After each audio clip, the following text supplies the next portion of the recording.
Hello, everyone. My name is JD Goff, and I'm the author of The Rune That Binds and The Undying Night, as well as the forthcoming The Whisper of God. And today I'm going to go over how to create a book cover using a free program called Krita. Now, this video is going to contain two sections or be broken up into two videos. And in the first one, I'm going to break down what makes a good book cover, what a good cover should have, and that includes the front and back cover. And then we'll jump into Krita, and I'll show you how to use the different tools to layer the elements of our cover to create a professional looking quality cover. Now, some of you may feel intimidated when you first open the program, but I don't want you to worry. I'm going to actually show you exactly what you need to do and nothing more. And it's actually very little. If you think of creating something like Microsoft Word, a document in Microsoft Word, you probably know that you can do a lot more in Word than just write documents. There's all sorts of formatting techniques and cool special effects that you can apply, and even some programming to automate things. It's a very powerful program, and so is Krita.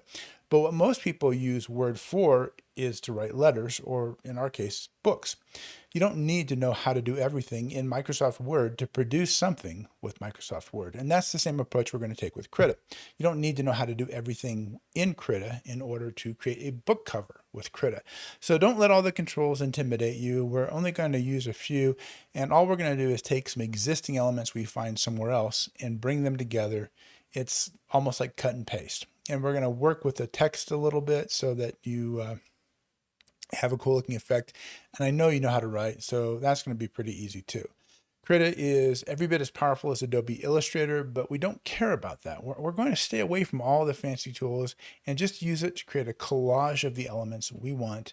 And honestly, it takes about 30 minutes, maybe a little bit longer, to create a cover. Now, before we jump into Krita, I do want to discuss what it takes to make a good cover. And to do that, we're going to start with a book that doesn't have any of those things. A friend of mine has graciously let me use his book, Faith Before the Storm, as a starting point. So let's start with the 5 things that actually a good cover has. It's going to, 1, establish genre. A good cover will let you know what the genre is by looking at it. It's going to establish the tone. Is the book funny or whimsical, dark or gritty? Is it suspenseful and exciting? Your cover should indicate that.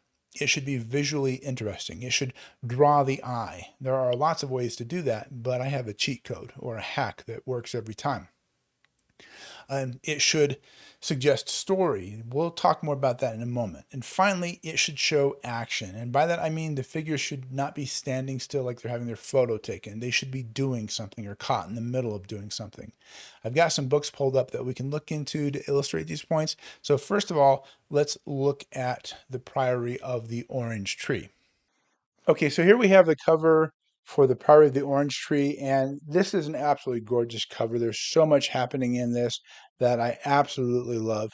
The colors are striking. The imagery is really evocative and beautiful. So this definitely meets the bill of catching the eye of the reader. If we look at here, we have these beautiful colors. Here we have the lettering matches the coloring of the dragon. It's just absolutely spectacular. I really like this a lot. So it's very eye-catching. The genre is definitely suggested. This is very clearly a fantasy novel. The tone is suggested. There's looking at like an epic fantasy, so that tone is very much suggested in there. Action and adventure. We have the village in here is just burning. From the dragon's breath, no doubt. It's spectacular. There's so much detail going on here. So it's a gorgeous cover. The colors are brilliant. It's easy to read everything. It just is a perfect cover. And I'm going to talk more about this a little bit later, but here's the actual final artwork that he did for the cover. And if you look at this, this is a cover for a book here. And so you see we've got the front cover here, and you see where the text is going to go and the author's name down here. And then we have a place for the spine so the title can go there. And then there's a place on the back for the blurb. So when you're looking for your cover art, this is something you want to look for. I'll talk more about that when I jump into the actual video and talk about creating a cover. Part of that will cover what you're looking for artwork. But this is an absolutely gorgeous piece of artwork, and I think it's fantastic example of what you want to have for a visually arresting image. Absolutely gorgeous. Okay, so let's now look at another book by a relatively unknown individual, Mr. Forbes. And I say Mr. Forbes, and I did this when I first found it, and I'm going to address this issue with Matt because he does the same thing. It's not Mr. Forbes. It's actually M.R. Forbes. There we go. M.R. Forbes. I don't know what his name is. Maybe it's Michael or something to that effect. But M.R. Forbes, I just thought Mr. I saw Mr. Forbes. His book's doing fine. He's got, 1,200 reviews, so it's doing well. But the it sounds a little off to me. It's not as bad as Matt's, and I don't mean to put down Matt, and that's not what I'm trying to do. Matt went with his initials also, but his initials are MD, so it looks like medical doctor, Doctor Banfield. But this cover, let's look at it real fast, see if it does what it's supposed to do. Does it suggest the genre? Absolutely. Does it suggest the tone? This is space opera, space battle. Definitely the tone is there. Does it have a visually interesting or a cover that draws the eye? Absolutely. This is very much so. There's a lot of action happening. Does it suggest a story? Yes, it does. And I think it's very interesting because this is a very good piece of art. There's something happening, and the suggestion of story is kind of in the pose of the man in the front with his arms behind his back, just calmly watching the devastation happening outside his view screen. There's something going on here. There's a suggestion of story that's very powerfully told evocatively in how that stance is portrayed in there. So it's a very good cover. And of course, is there action happening? Is there a suggestion of action? Absolutely. Ships are blowing up all over the place. There's explosions. It's definitely a lot of action going on here. So this is a great, great cover. These are really, really good covers. We're going to take a look at Matt's cover now. He did the best he could, and that's all anybody can do. I remember when I first started playing around with covers, I didn't really know how to do anything in the software. I had some basic experience with having studied art theory and art history in college, so I had some ideas of what comprises a good cover, but I didn't know how to use the tools, and I never designed a cover. I do a whole lot of research, and my first cover just really, really wasn't spectacular. It worked, but it wasn't spectacular. So we look at Matt's cover, and we have to include the back of the cover as well, because there's a front and there's a back to every cover. So we're going to click down here where it says read sample, and we're going to jump down to the back really fast. All right. Now, the first thing you're going to notice about a blurb is if you look at them, they all have three elements. They give you the central character's objective or their goal or what they want, something that they want. Then they're given the primary obstacle or dilemma the character faces. And then finally, you're given the stakes. Now, these are the primary ones. There's going to be a lot of side challenges and objectives and obstacles throughout the book. But what's the primary obstacle? What's the primary objective? And what are the stakes? A good example of this is Lord of the Rings. So I would identify Frodo's prime objective is to destroy the One Ring. It's to destroy the One Ring. That's the primary objective. The primary obstacle is he's being hunted by undying Nazgul who can't be killed. They're hunting the ring. And what are the stakes? The Shire will be destroyed. The world will fall into darkness it'll never recover from. The other thing that I want to point out, when a blurb should have those three basic elements, is that this cover actually does have some mistakes on it. There's some misspellings. Form instead of from, and down here we have ion instead of on. There's spelling errors, and you have to be very careful. Your cover has to be perfect when it comes to spelling. So, like I said, I see two errors here, and it makes me wonder if the actual book will be filled with them. And I don't want to wade through that. Don't trust yourself to catch all your spelling errors. Have someone else go over your spelling on the cover. Your cover has to be perfect in this regard. And while we're talking about covers, I do want to take a moment to talk about Matt's preview sample. The only purpose of a cover is to get a reader to notice your book and take an interest in it, and hopefully open it up to read the first few pages. If you get them that far, you're 90% of the way there. So there's the front cover, and then we get into the title page, which is fine. I expect there to be a title page when I'm jumping in to look at the preview. It gives a kind of a subtitle of who it's told by. And then it tells me it's pulled from the first half of Pressing Forward with Faith. It's a blog maintained by the author, written in first person as though it was indeed Eliza who wrote it. Why do I need to know any of this? All of this information, first of all, tells me it's just part of a story. It's not the whole story. So why am I going to spend money on a partial story? Why? I wouldn't. In fact, I wouldn't sell this as a paperback book at all. I would sell it as an ebook, and I would sell it for 99 cents, or I would try to find some way to always make it free. So I would lose that. Just have Faith Before the Storm as told by Ayman Eliza Assad. That's all you need. Next thing we do is go down here. We have the copyright page, which is fine. Then we're going to jump down here and we have a second title page, which we don't need. We already have one title page and I'm 3 pages in and I still haven't gotten to any of the guts of the story. Scroll down a little bit more and I have titles by Mr. Banfield. Okay, so I haven't had a chance to read his first book that I found, and you're telling me about your other books. It's not really, there's nothing wrong with having the other books, but put it at the back of the book because right now I'm 4 pages in and I don't know anything about your characters. I don't know anything about your writing style. I don't know anything about the world. I don't know anything. And this is all a lot of wasted opportunity. Then we get into acknowledgments and we have 2 pages of acknowledgments and then we're done and we're on the back cover. So we've actually taken the whole purpose, assuming this cover does its job and gets you to look inside the book so you can see what the story is like and maybe get a feel for it. I never get that. There's no preview of the book. So we want to make sure, and I know it's not dealing with covers, but it is all focused on what the cover is meant to do. And the cover's purpose is to get you to pick up the book or to click on it, open it up and read the first few pages. Well, if I'm in a bookstore, that's not a problem. I can flip past it till I get to chapter 1. But on Amazon, this is all the preview I get, and there is no preview. Be mindful of that when you put your book up there because the cover could be the best cover in the world, but if it takes me in here and I don't see any of the story, I'm just going to put it back on the shelf. Okay. With that in mind, I'm going to show you the cover that I made for Matt in exchange for him letting me kind of pick his cover apart and kind of slam on it. Matt knows this is not a great cover. Okay, with that in mind, let's kind of go and look at the actual cover I put together for Matt. I'm going to switch over to the full laptop screen. There we go. So this is the cover that I put together for Matt in exchange for him letting me kind of critique his cover. But let's look at what I put together for him. So first of all, the title's actually a lot easier to read now. That's a big deal. And it's not necessarily one of the things that a good cover should have, but for marketing purposes, you should definitely have a legible cover so that people can read it in a thumbnail. The other thing that I did, and I talked Matt into doing this, is I didn't like MD Banfield. Sounds like a medical doctor. I think Matt Banfield, maybe it's because I know him, but Matt Banfield feels more like a person than MD Banfield. Seems more sterile, and this seems more warm and inviting. Talked Matt into going with his name. Like a lot of people, Matt's not a big fan of his first name, so he wanted to go with something different. But Matthew Banfield is really long, but I know Matt, so maybe this is just my bias. Let me know in the comments below whether you prefer Matt Banfield over MD Banfield. But I talked him into this because I think it looks better.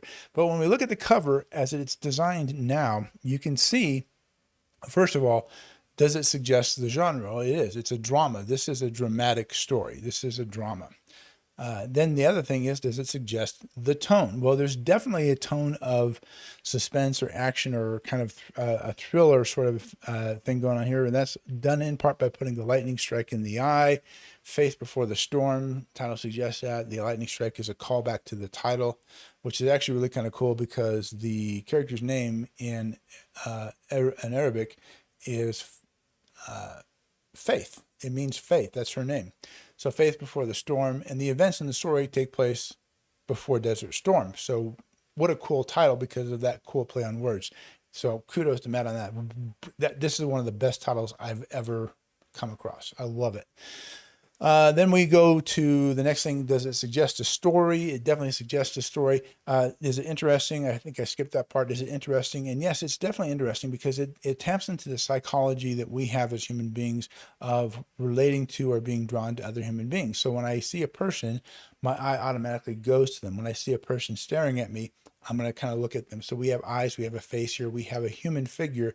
And a lot of people will tell you, don't put your characters on your book cover because let your readers imagine what they look like. And I don't agree with that because if they're not going to, if they don't pick up your cover, they're never going to imagine what your characters look like in the first place if they never pick up the book. Take this with a grain of salt. I am what they call aphantasic or aphantasia, which means I don't visualize things. When you say red apple or a fire truck or whatever, I don't see anything in my mind. Apparently most people do. About 2% of the population is aphasic, and that's aphantasic, sorry. And that's me.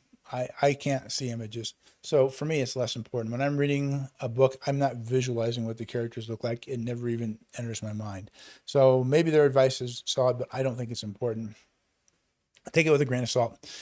But I think we're drawn to people. That's why I put people on the cover. I think it's very effective when you have a human figure or a human face on the cover. So we've got those elements there. The suggestion of story is there, and then the suggestion of action. She's moving or removing the veil from her face. Now, it's effective. This draws the eye. Jumping to the back cover where the blurb is at, and guys, please, if you find a spelling error, tell me in the comments below, because I just went on a rant about Matt having spelling errors on the back of his cover. But if you find a spelling error, let me know. Again, you don't want mistakes on the cover or in the blurb, because that just sends up a red flag to readers and reduces the chance of them picking your book up. Let's look at the blurb here. Remember, we're looking for three things in the blurb. We're looking for something that suggests, or not suggests, we're looking for the character's primary objective, the primary obstacle that the character is facing, and we're looking for the stakes. So when we come in here, the whole purpose is, when you put those things in there, is to suggest a question or to get the reader to ask questions. Don't always do that. Sometimes you're not able to for whatever reason, or you can't think of anything. So it's okay to ask a question, and that's what I did. Can a Muslim and a Mormon find love in spite of their faith, their different faiths? That's the question. That's also the objective and the obstacle. So the objective is they want to find love. They've fallen in love. And the obstacle is the difference in their faiths and their beliefs. What are the stakes now? So I put 2 of the 3 criteria here. Can a Muslim and Mormon find love? That's the objective. In spite of their different faiths, that's the obstacle or the dilemma. The blurb here begins and tells a little biographical information to set up the main character. 11-year-old Eliza receives a journal from her mother as a gift. She can't think of anything to write in its pages. That is an obstacle, but it is not, and it is an objective. Write in the journal, but they're not the primary ones. Then in September 1991, everything changed. Now, this is a really good tool or technique that you can use to generate curiosity. I don't say what's changed right away. I'm going to answer it here in a second, but the problem that she had of being able to write in her journal is answered by what happened on September 1991, when everything changed. For the next 14 years, Eliza records the events that began with the Gulf War, leading up to the horrific events of September 11th, 2011. Now, it's implied, because of her name, because she's Muslim, that she's in the middle of this. It creates curiosity. As she grows from a child to a woman, Eliza learns what it is to be true to her faith and the heartache that follows when she falls in love with a Mormon man. Can their love help reconcile the profound differences in their beliefs, or will it fall victim to the vast divide between the East and the West, and Christianity and Islam? So now we have something that evokes curiosity.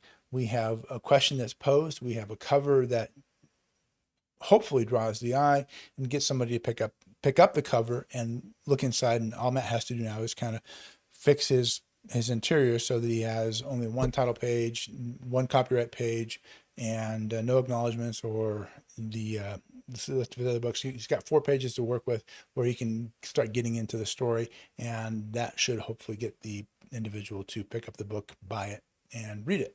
Let's actually kind of just take a quick look. I did do something that I thought would be kind of fun to do.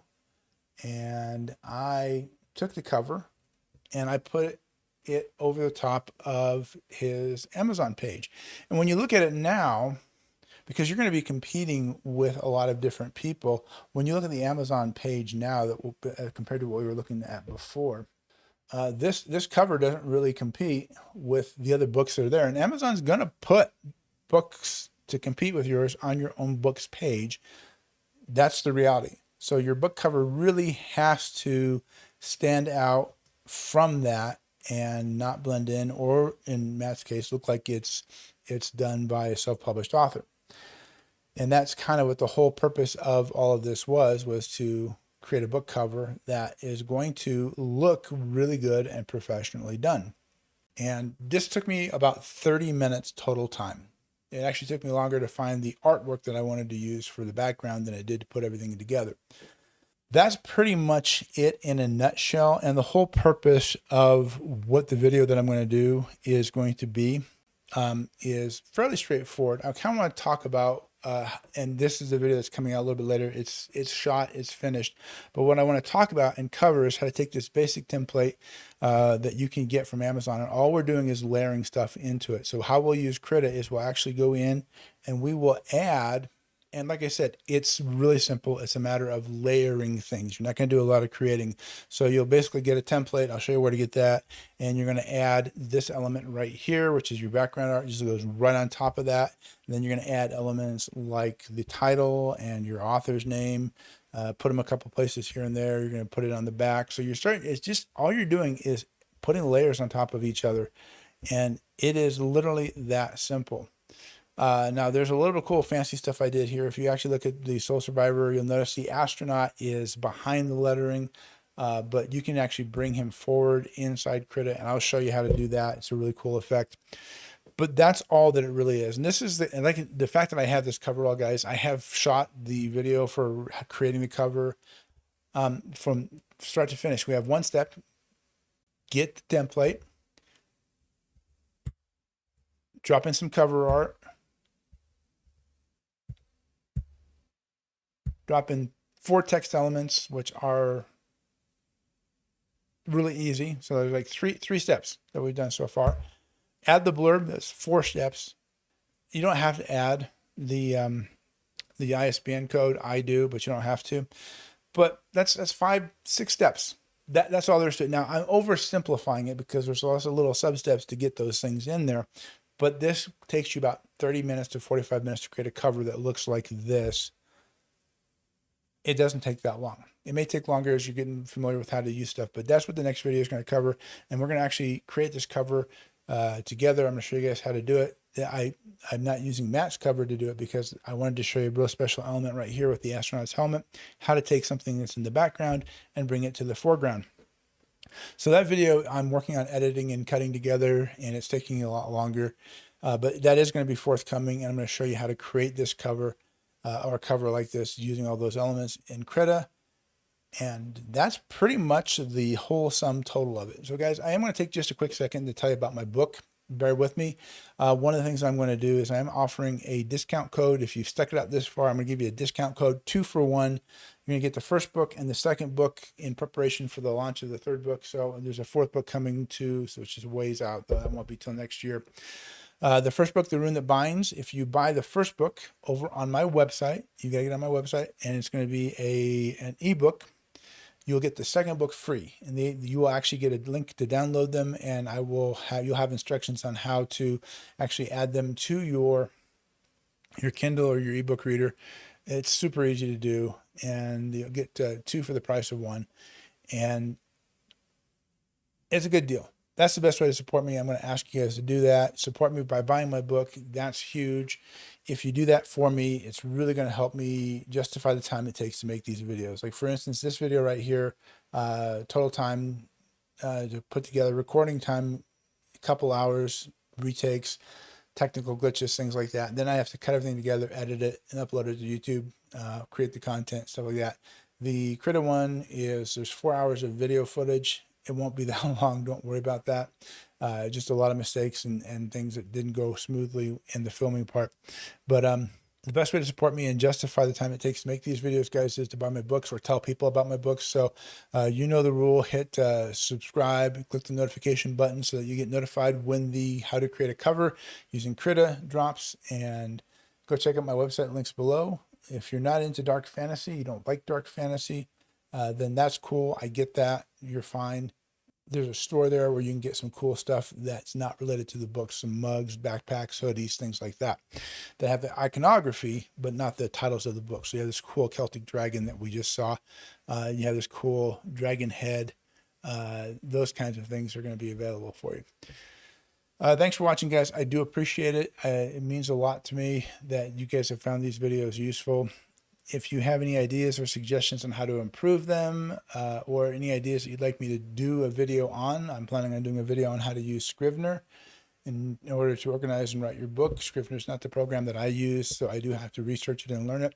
I'm going to do a video on the tool that I actually do write in, which is Microsoft OneNote, which I think is a great program for writers. I think it's better than Scrivener. If you have ideas for videos, drop them in the comments down below. Thanks, guys. I appreciate it. And make every day a day for writing. Don't miss a day, even if it's one sentence, guys. Get that writing done every day. Write every day, even if it's just one sentence. And good luck. This is a hard hobby or a hard profession, either way you look at it, but it is, in my opinion, the most rewarding. I really appreciate it, guys. And thank you for watching.